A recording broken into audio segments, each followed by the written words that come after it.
Aquí estamos conversando ya, estamos todos muy ansiosos porque tenemos en vivo y en directo el diputado Eduardo Valdés del Frente de Todos, a quien le agradecemos el rato en DTV, porque, bueno, son jornadas muy intensas. La Cámara de Diputados terminó el viernes a la madrugada de aprobar el proyecto de debate de acuerdo entre el Fondo Monetario Internacional y la Argentina. Ahora está en el Senado y obviamente los diputados también están muy atentos a qué suceda respecto a eso. Así que muchas gracias, diputado.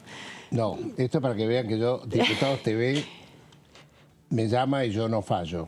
Muchas gracias. No era el mejor día, pero acá No era el mejor día porque, bueno, están discutiendo el acuerdo justamente con el Fondo Monetario y hay una situación compleja, en definitiva también. Primero pedirle una reflexión sobre lo que fue el proceso de ponerse de acuerdo con la oposición para aprobar este entendimiento.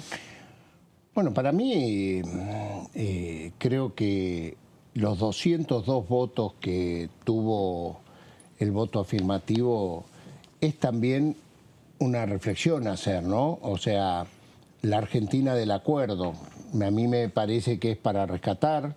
Valoro mucho el trabajo del presidente de la Cámara, Sergio Massa, y de los presidentes de bloque que buscaron acordar más que diferenciarse. Y entonces ese resultado nadie, ustedes que siguen todos los días la realidad parlamentaria, díganme si 48 horas antes ustedes imaginaban que podría haber 202 votos de aprobación del acuerdo con el Fondo Monetario Internacional. Nadie lo pensaba. O sea, yo valoro esa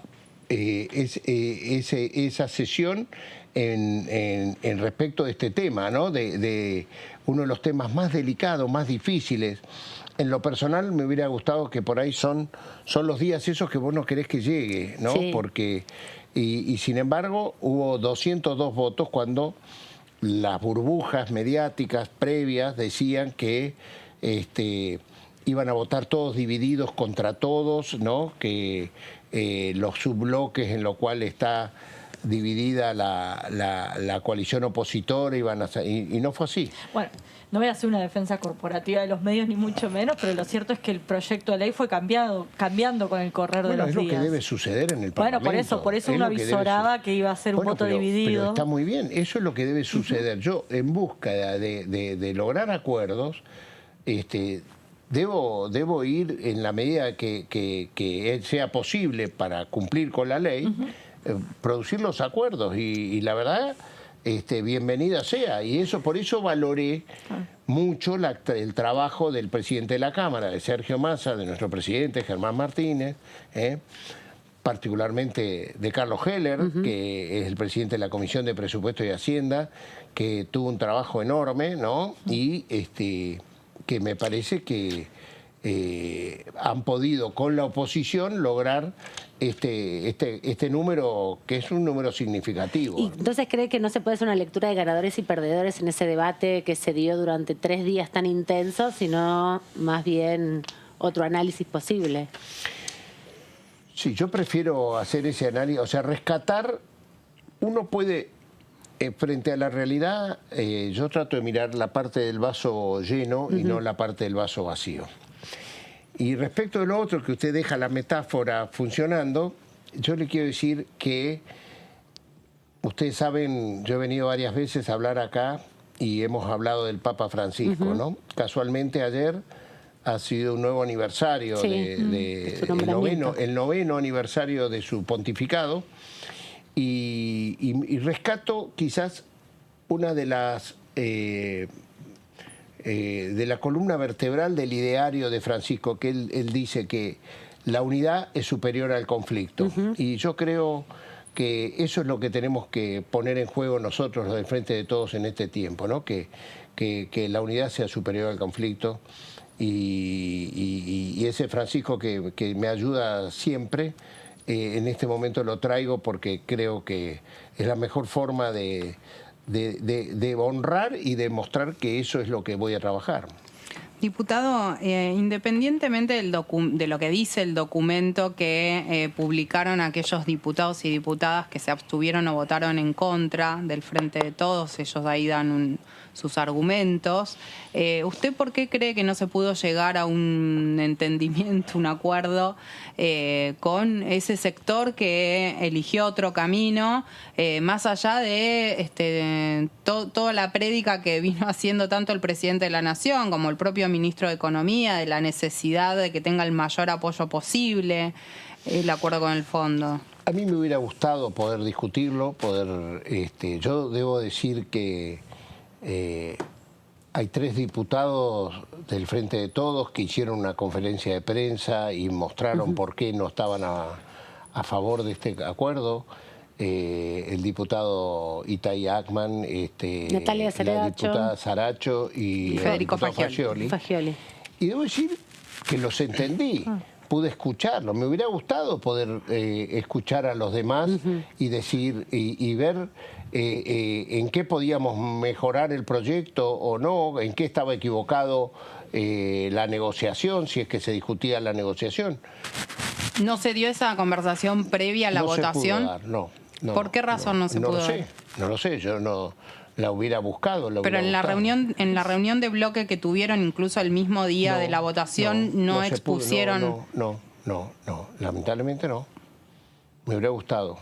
Es más, podría haber sido durante el día mientras se generaba. ¿Y cree que eso podría haberle torcido el destino en definitiva, que todos esos diputados que votaron en contra podrían haber votado a favor? Si en un momento dado se pensaba, como les decía al principio, que no contaría más de 80 votos el proyecto de aprobación del acuerdo y después terminamos en 202 votos, ¿por qué no podíamos pensar que podían ampliarse la cantidad de votos? Para bailar el tango se requieren 2. Y yo siento que hay un sector que no pude escuchar por qué teníamos la diferencia. Pero emitieron un documento de 15 páginas, apenas terminó. ¿Y te convenció Ya estaba jugada la partida. Eso sí, resuelto. pero digo, cuando lo leíste, ¿te convenció? ¿Entendiste un poco más? Hay cosas que me hubiera gustado preguntar. Siempre cuando uno lee un documento, yo no lo niego totalmente, pero me hubiera gustado preguntar. Y eso se logra dialogando. Tal cual. Bueno, por ahí los tiempos lleven a que esto se pueda saldar de alguna manera, ¿no? Porque tienen que saldarse, tienen que, como dije, para mí, ustedes saben que siempre he planteado que es muy importante en la unidad del Frente de Todos, para mí está nuestra fortaleza, y así que desde ya que voy a seguir militando en esa instancia, ¿no? ¿Y cree que el tema justamente del endeudamiento y lo que significa para las distintas generaciones, en definitiva, porque también veía que la gran mayoría de los que votaron en contra o se abstuvieron representan a los sectores más juveniles, en definitiva, y tiene un impacto diferente también la historia del endeudamiento con el Fondo Monetario? ¿Algo de eso jugó? Pensar también en que, bueno, es un tema muy ríspido el endeudamiento con el Fondo Monetario. Nadie puede estar contento con endeudarse con el Fondo Monetario Internacional y menos tener que acordar cómo va a ser esto. Pero debo decir, si yo no tengo reservas en el Banco Central, o sea, no tengo plata en mi casa, y tengo que afrontar una cantidad de pagos que no los puedo llevar adelante. ¿Cómo lo resuelvo? Si encima a mí me proponen, creo que hubo alguien que puso el ejemplo del alquiler, ¿no? Sí, Germán Martínez. Germán, que sus padres nunca habían accedido a ser propietarios y que había tenido que ir a negociar con su hermana el alquiler. Sí, cuando decía referencia a los efectos. A ver, nosotros tenemos 4 años que no vamos a pagar y por lo tanto este crecimiento incipiente que se está dando en este tiempo puede crecer y crecer más y según dicen los economistas que saben más que yo, los que piensan como yo, pero fundamentalmente los que no piensan como yo. Por ejemplo, pongo el caso de Carlos Malatón, que no piensa para nada como yo, y él dice que es irreversible el crecimiento de Argentina en este tiempo. Antes de la guerra, Rusia-Ucrania, ¿no? Lo que creo es que ese crecimiento tiene que distribuir urgente. Tenemos que resolver rápido el tema de los precios, de los alimentos, las urgencias que tiene la sociedad argentina. Quiero decirle que hoy, sorpresivamente, en medio de todo esto, el dólar blue llegó a 200 pesos como no estaba desde diciembre del 2020. Entonces, digo, por ahí la economía, la que imaginamos, se normaliza de una vez y para siempre, y lo que se va a discutir, y ahí va a estar nuestra gran confrontación política con Cambiemos, es cómo distribuimos lo que el país crece. Nosotros pensamos que tiene que ser un regulador social, ¿no? Atender las necesidades de los sectores medios, de los sectores más vulnerables, y ellos piensan de otra manera. Ahí va a estar la discusión, pero sobre un piso de una sociedad económica estable, que uno pueda discutir el para qué se crece. Y ahora, ¿cómo queda la coalición de gobierno? Digo, a mi entender, no sé si es una coalición parlamentaria al frente de todos, digo, porque hay funcionarios de la Cámpora, del masismo, digo, que están en el Poder Ejecutivo, el ANSES, el PAM y demás. ¿Cómo sigue el gobierno después de lo que fue la votación del viernes? Y bueno, una avisora que el jueves en el Senado también va a haber diferencias quizás no tan marcadas como en diputados. Nosotros tenemos obligación de gobernar, de gestionar. Para eso nos presentamos como opción electoral en el año 2019. Y somos peronistas particularmente, y los peronistas nos comprometimos mucho en gestión. Así que este tema, que es un tema, como les decía, el tema más complejo que teníamos antes de presentarnos en la campaña electoral, porque nos opusimos fuertemente cuando se tomó el endeudamiento. También debo decir que institucionalmente vale mucho que por primera vez en el Congreso se discutió el tema de cómo pagar, cómo resolver el tema del endeudamiento externo, y que de acá en adelante nunca más se va a poder endeudar el país si no pasa por el Congreso de la Nación. Por eso digo que los 202 votos es un buen precedente para la primera vez que se discute este tema. Yo me quiero quedar con esa parte del vaso y quizás caminar el próximo tiempo desde ese lugar, desde el lugar de miremos más juntos la sociedad. La gente le molesta mucho las peleas entre dirigentes y más las acciones de violencia. Lo que vimos el día de la sesión, tanto en la puerta del Congreso de la Nación como en las oficinas de la vicepresidenta de la Nación y del presidente del bloque de senadores, José Mayán, no merece más que nuestro repudio. Hasta me hago una autocrítica de ese momento. Hubo un diputado de la oposición que me vino y me dijo, ¿por qué no cerramos la lista de oradores y votamos ya, tipo 6:30, 7 de la tarde? Y yo lo comenté con algunos, pero no había consenso para bajar la lista de oradores. Parecía que por ahí nosotros del oficialismo era una picardía. Y no tampoco se conocían los datos de los hechos en concreto. Claro, digamos. pero estaba caliente la cosa, sí. y bueno, por ahí me hago la autocrítica de no haber puesto más energía en ese tema, pero hasta hubiera sido, me parece, positivo.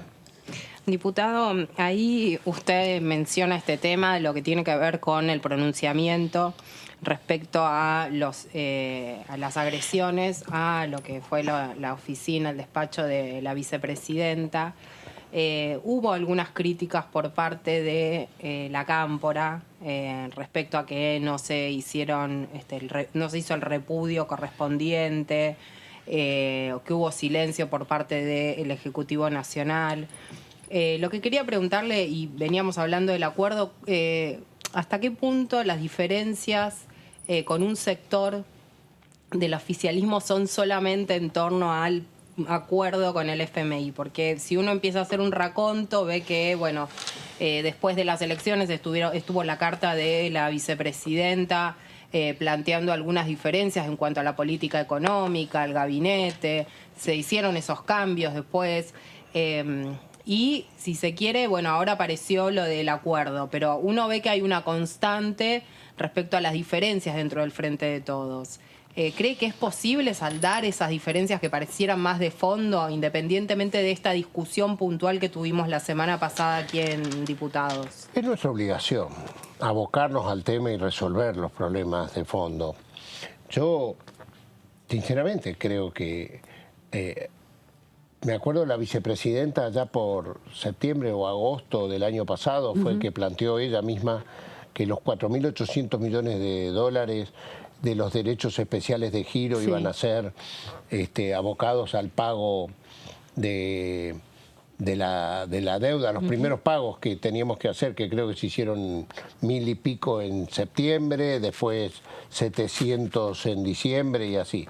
Yo digo porque vayamos al tema que muchos planteaban de caminos alternativos a la decisión del acuerdo.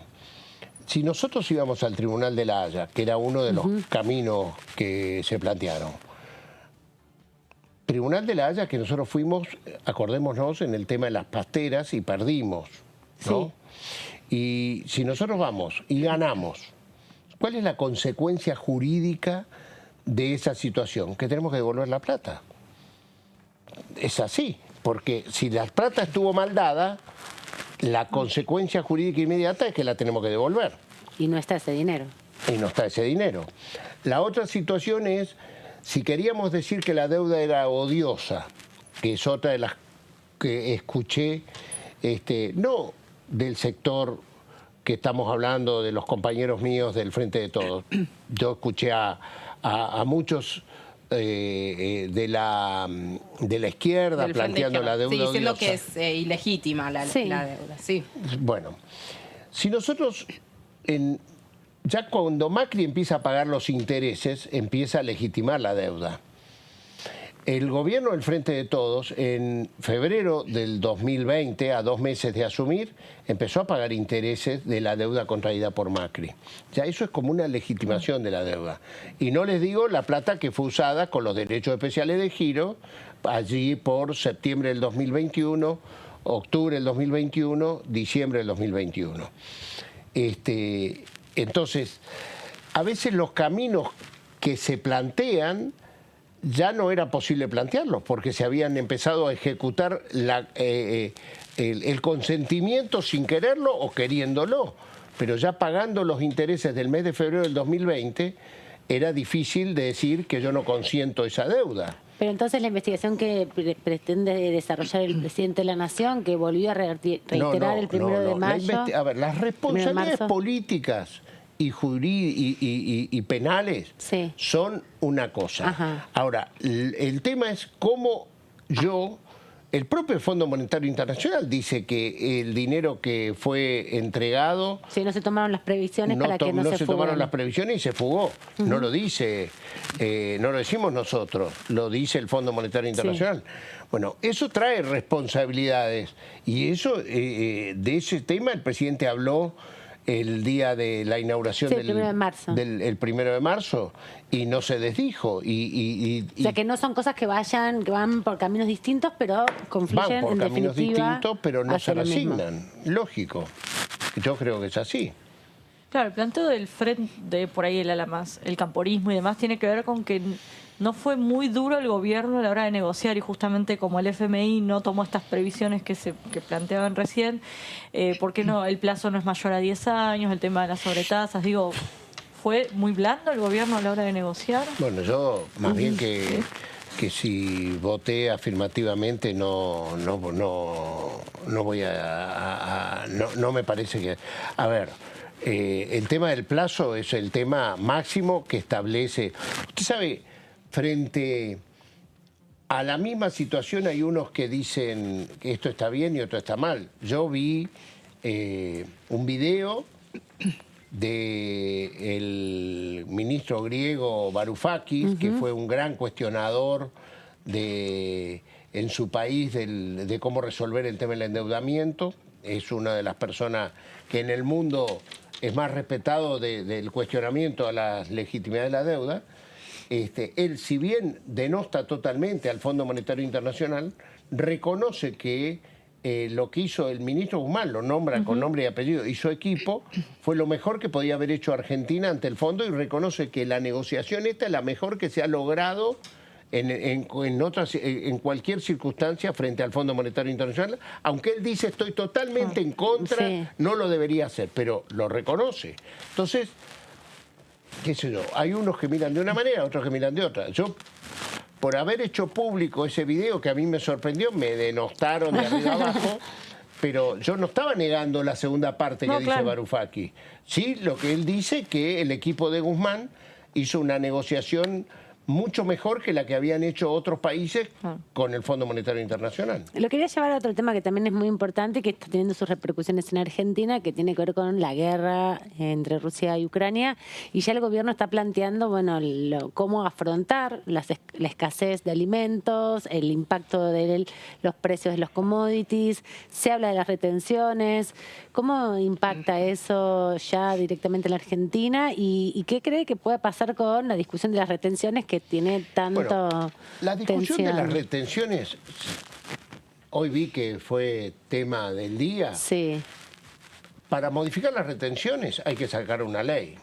Tiene que venir acá al Congreso. Claro, no es porque yo diga, lo hago. Pero en esos son dos puntos que entiendo, corríjame si no es así, que tiene el Ejecutivo Nacional está facultado para poder mover esos dos puntos que son, recordemos que estaban igualados. De las retenciones autorizadas por ley. Exactamente, que estaban tanto lo que era soja como los subproductos de soja tenían antes un 33% y el gobierno lo diferenció en 33 y 31. El que industrializaba la soja. Exactamente. O sea, estamos hablando del que transformaba el poroto de soja en aceite o Sí, que se le agrega valor. Sí. que le agregaba valor Y de trabajo también. Exactamente, y el Ejecutivo entiendo que tiene la potestad para poder volver a subir a 33, no más de 33 sí, pero en de ese lo que caso. estaban hablando hoy creo que era sobre un aumento de las retenciones en general. Pero para aclarar entonces, hasta el 33% tiene la autorización, digamos, del Gobierno Nacional, y luego, si hay algún tipo de modificación, tiene que venir por acá. Ley, de eso no tengo duda.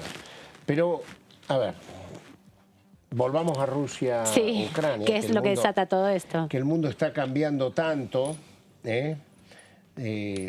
Ha nacido Yanquizuela, les cuento acá en Diputados TV. Me gustaría que muchos de los diputados de la oposición que me acusaban de Argenzuela o Argenchina o Argenrusia, después de ver flamear la bandera norteamericana, o la bandera de Estados Unidos, perdón, y la bandera de la República Bolivariana de Venezuela juntos, y que el presidente Maduro le decía así debe ser siempre, ¿no? Y se vanagloriaba de esas dos banderas que acompañaban esa reunión con el consejero de Seguridad adjunto, González, ¿no? Yo decía, habrá nacido Yanquizuela, porque quiere decir que toda esa discusión tan negadora de las realidades, de lo que pasa, que hemos tenido, al final, ¿dónde está Guaidó? Porque ese invento que había sido un presidente inventado para generar una invasión a Venezuela, ¿dónde está? Porque cuando tuvieron que hablar fueron a hablar con Maduro. Sí. Entonces, eso es quizás por la carencia de petróleo que le genera, ¿no? El conflicto bélico entre Rusia y Ucrania. Si eso hicieron los Estados Unidos, de ir y abrazarse con Maduro, ¿cuántas cosas van a cambiar en el mundo en este corto tiempo?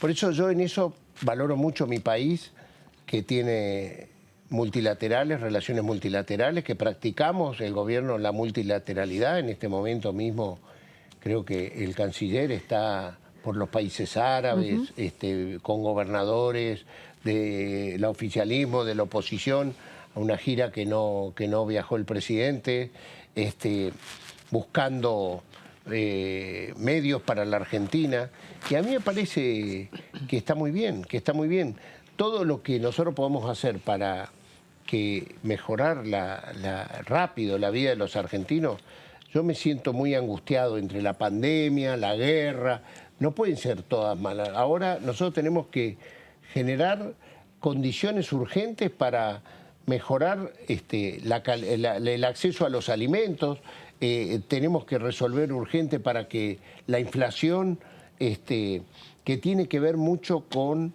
la falta de previsibilidad o de confianza en lo que viene, y creo que ahora podemos tener un elemento menos para meter el cuchillo y resolver el tema inflacionario, para que los contratos de alquiler de las personas que le aumenta esta inflación hasta el 100% del valor desde que se descongelaron los alquileres, y me parece atroz, ¿no? Que haya desalojos en este tiempo.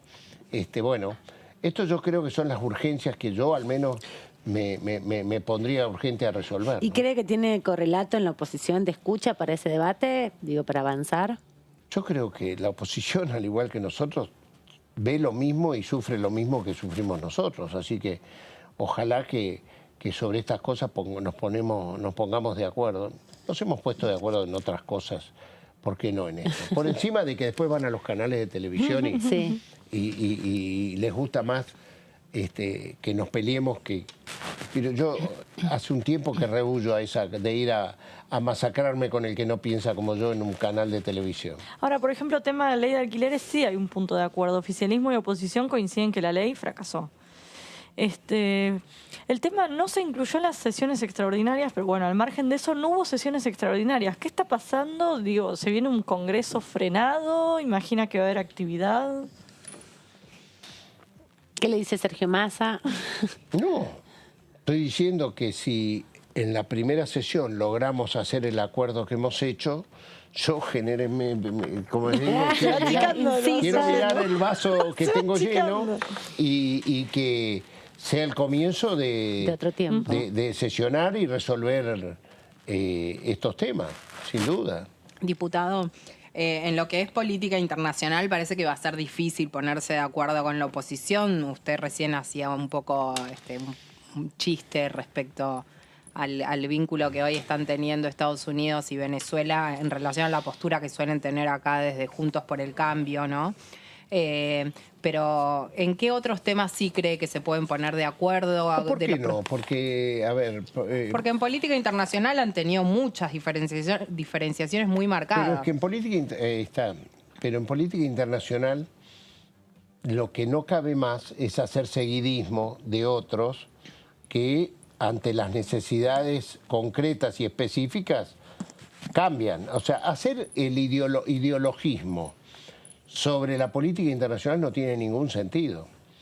Yo espero que en este encuentro que ha habido entre el gobierno de Estados Unidos y el gobierno de Venezuela también sea la posibilidad de resolver problemas que existen, porque yo no quiero creer que se va la población que está fuera de Venezuela y que desde Chile para el norte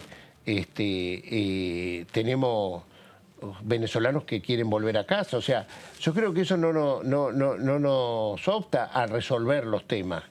Ojalá sea un principio de poder encontrar convivencia en las sociedades convulsionadas de América Latina, que son las que yo tengo más cerca. Sí, Hoy ha habido convulsión en el Congreso de Perú, ¿no? Ayer ha habido elecciones en Colombia que cambia de signo político. Bueno, el viernes asumió No, le Boric. marcaba esto porque, bueno, desde Juntos por el Cambio han criticado la política que la Argentina se dio en su momento con Rusia, con China, con Venezuela, incluso con Para el... todas yo tengo una respuesta. Vamos con Rusia, vamos con Ucrania. Los 4 años que gobernó Cambiemos, ellos en la Asamblea General de Naciones Unidas no votaron a favor de Ucrania.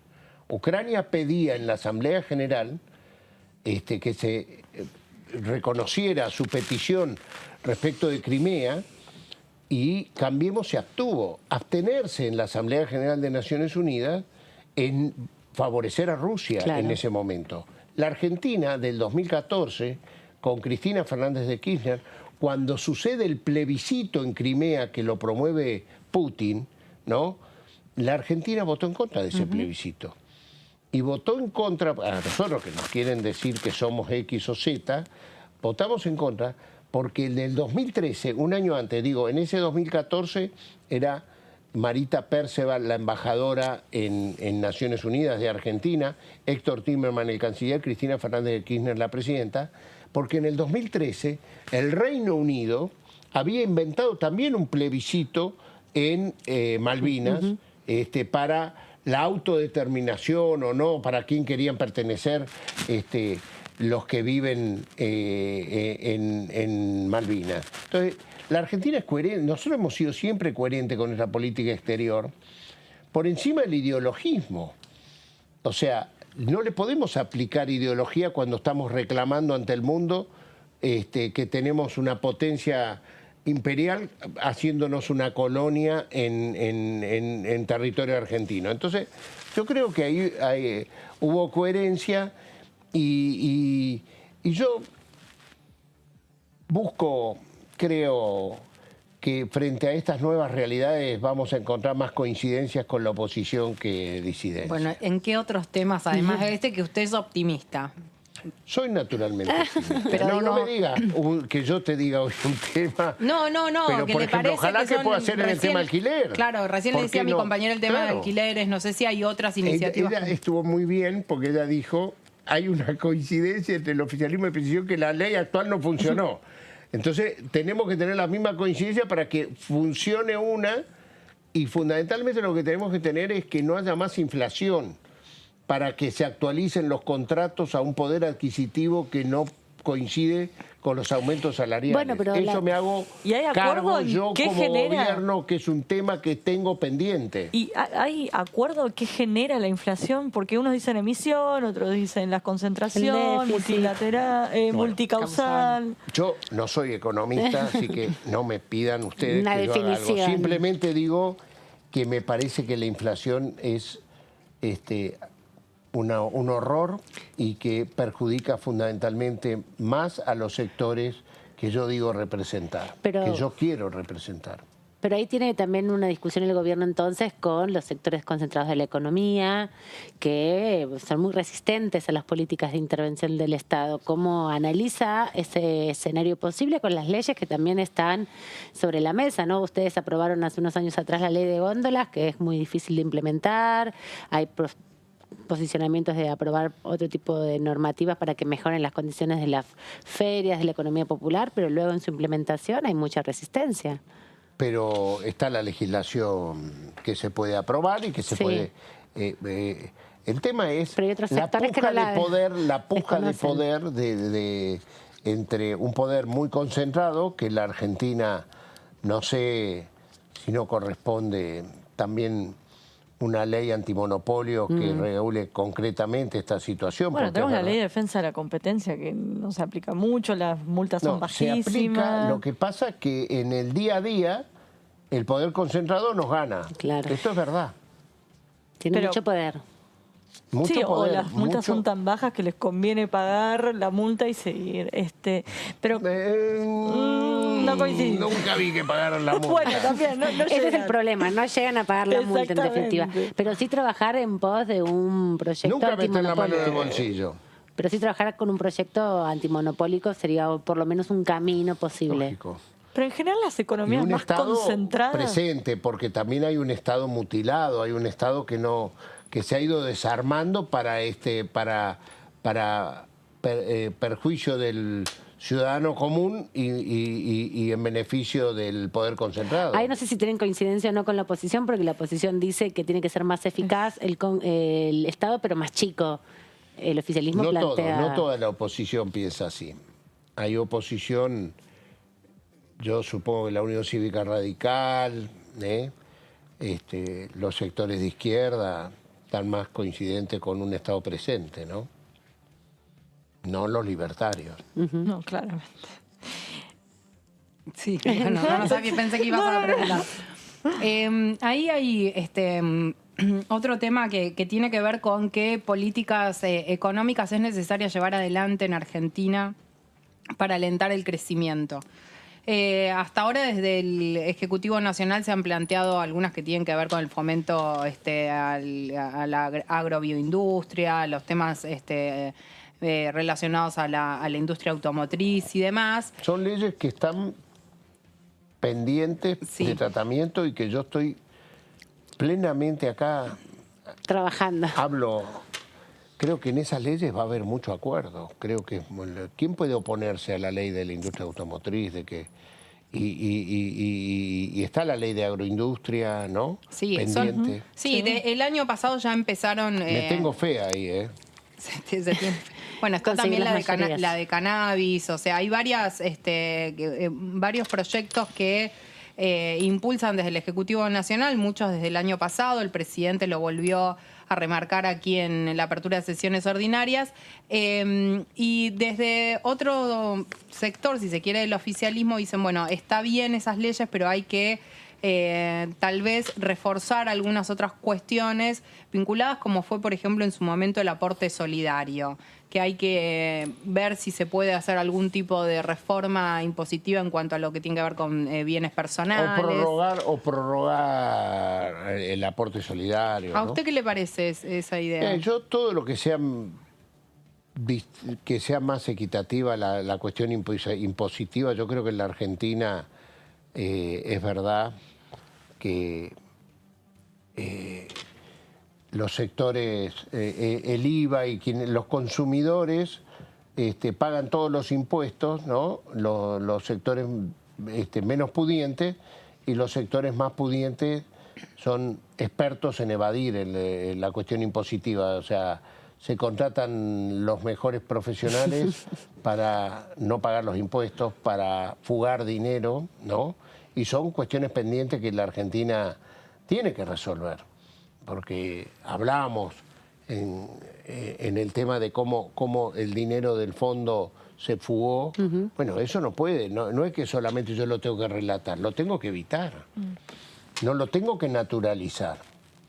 Y eso es lo que... Bueno, es un problema en todo el mundo, ¿no? La ilusión, claro, la elevación. Está bien, pero en la Argentina creo que un poco más. Acá, hasta en el vocabulario hablamos del paraíso fiscales, y la verdad que no son paraísos fiscales, ¿no? Para nada de paraíso. Y entonces creo que esas son cosas pendientes que no pueden suceder, que no hay que naturalizarlas. ¿Pendiente una reforma tributaria o pendiente, o sea... No me hagan a mí, te pido, no me hagas dar títulos de materias Bueno, por en la eso cual empecé, yo no estoy... Por eso empecé y Recalculo. Volvemos a los temas internacionales. Reforma entonces. tributaria y yo... Justamente para revertir esto, que los más ricos paguen No, menos. ¿qué debe ser? Eso es un... ¿Alcanza con el impuesto a las grandes fortunas o se debería impulsar una reforma impositiva?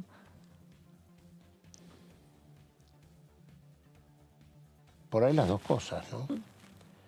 Yo,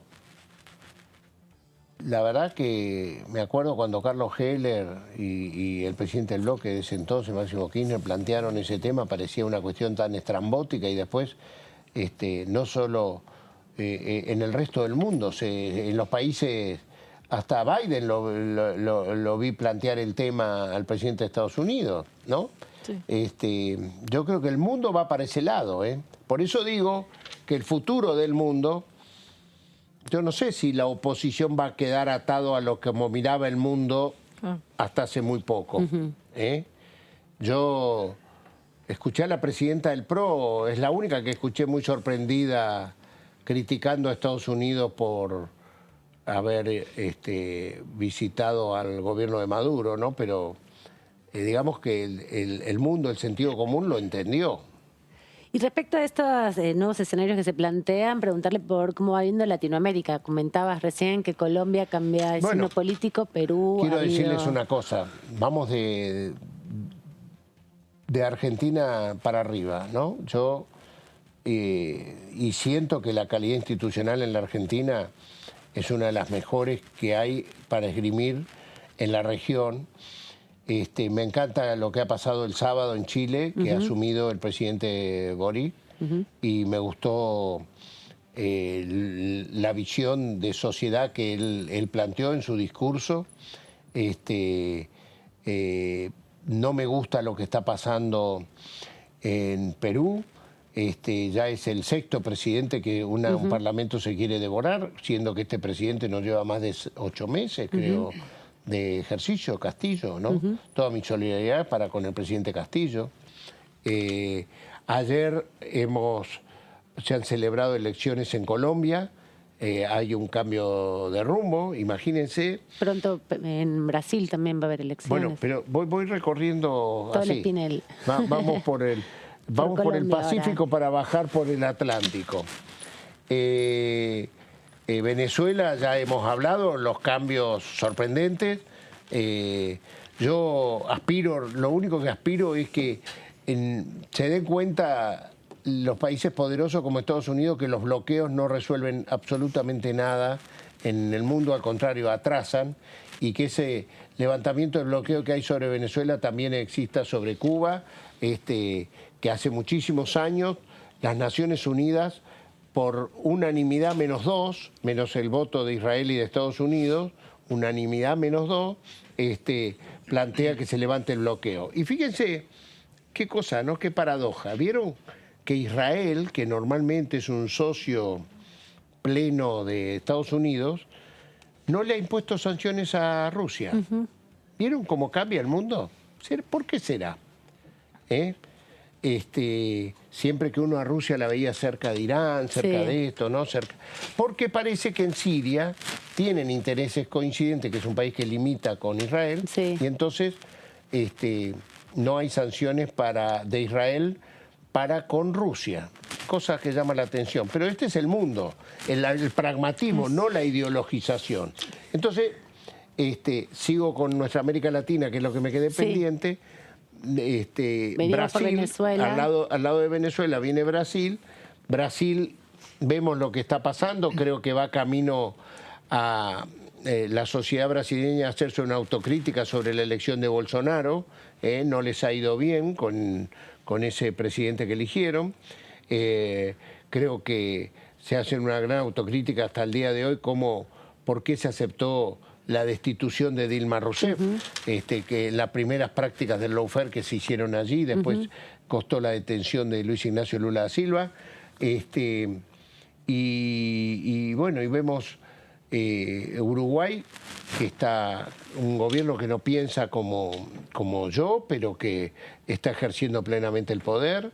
Y me parece bien. ¿Y cree que estas articulaciones que se dan en Latinoamérica o resurgir, en cierto sentido, de la región, pueden aportar también al debate mundial de cómo se van resolviendo los problemas, sobre todo frente a la guerra, ¿no? Que aparece como una situación, muy descontextualizada en un sentido y muy grave? La guerra es la negación de todos los valores que nosotros tenemos. La guerra, para mí, es la negación del diálogo entre nosotros, de las relaciones diplomáticas, de todo lo que hemos estudiado para que los seres humanos nos mejoremos comunicándonos entre nosotros.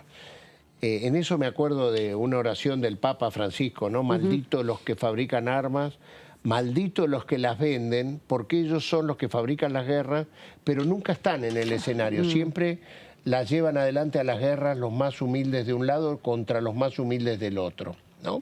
Y me parece que es un retroceso de la humanidad. Y guarda con Europa, que siempre nos mira con el dedo, marcándonos, y la verdad que es una guerra que Europa la pudo haber evitado. Diputado, Europa, Estados Unidos. Aprovecho para llevarlo al comienzo de la entrevista. ¿Hasta qué punto el acuerdo con el FMI que llevamos, más que el acuerdo, el préstamo que se pidió por parte del gobierno de Cambiemos, nos generó a la Argentina una especie de condicionamiento en este escenario multipolar que hay, y donde hay ya no solo usted recién lo marcaba con lo que está haciendo Estados Unidos para poder garantizarse de petróleo, ¿no? a uno de sus enemigos históricos, se acercó y negoció para poder tener petróleo. ¿Cuánto nos condiciona ese préstamo con el FMI en este escenario multipolar? Bueno, yo creo que, por supuesto que era mucho mejor no tener el crédito, no tener endeudamiento con el Fondo Monetario Internacional. De eso no tengo ninguna duda, y por eso hablamos lo que hablamos, de que hay que investigar las responsabilidades de los que tomaron el crédito y encima dejaron fugar ese dinero porque no quedó ni para hacer una vereda de plaza del dinero que vino del Fondo Monetario Internacional. Así que no tengo dudas, pero también el sistema global, quiero decir, de multilateralidad financiera o de, mejor dicho, de interrelación entre los países que integran el Fondo Monetario Internacional, que son muchos países. Fíjense que Rusia está militarmente muy superior a Ucrania, pero la está ahogando el aplaste financiero que desde estos organismos se hacen sentir en la sociedad de todos los días. Yo veo la televisión, hay un canal que pasa mucho de lo que sucede en la vida cotidiana. En la vida cotidiana de Rusia, y es muy angustiante la vida para los rusos que no están en la guerra, pero que están viviendo el aquí y ahora en Moscú y en las distintas ciudades de Rusia, por el boicot financiero, casualmente, o económico financiero que se le está haciendo a Rusia. Diputado, muchas gracias por este rato, por responder todas nuestras preguntas, por llegar hasta acá y por todo lo que ha dicho. Gracias también Gaby, Débora, nos vemos el viernes seguramente con ustedes.